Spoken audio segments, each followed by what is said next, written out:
मंडळी नमस्कार. मी पवन पाटील. परत एकदा या अवकाळी पावसानं माझ्या शेतकरी राजाला घेरलंच. लातूरच्या मातीचा सुगंध अजूनही हातावर आहे, पण त्या मातीतून उगवलेलं सोनं म्हणजे सोयाबीन. अर्धी आमची सगळी स्वप्न शेतकऱ्यांची पोरांची या सोयाबीनमुळे पूर्ण होतात. तोच सोयाबीन आज या पाण्यात वाहून जाताना तीव्र दुःख होतोय.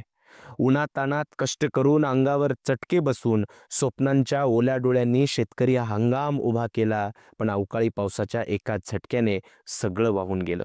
तुम्ही बघता या व्हिडिओच्या माध्यमातून लहान लेकराला ज्याप्रमाणे जपलं होतं, त्याप्रमाणे तळहाताच्या फोडाप्रमाणे या सोयाबीनला जपलं आणि शेतात सोयाबीनच्या बांधावरती हे ढीग लावले आणि डोळ्यात देखत आज या पाण्याच्या प्रवाहात ढीग वाहून जाताना मनात खूप तीव्र दुःख होतंय.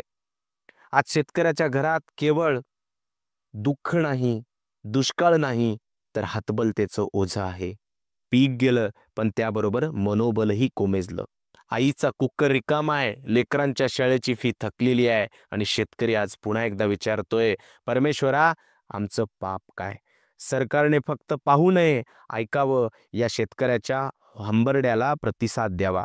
तात्काळ मदत, नुकसान भरपाई आणि खऱ्या अर्थाने आधार द्यावा. या शेतकऱ्याचा मायबाप हे सरकार व्हावं, कारण शेतकरी उभा राहिला तरच देश उभा राहील. लातूरच्या या शेतकऱ्याला न्याय द्यावा, त्याच्या श्रमाचं पाणी होऊ देऊ नये. मंडळी, तुम्हीही जर या शेतकऱ्यांसोबत असाल तर कमेंटमध्ये व्यक्त व्हा. धन्यवाद.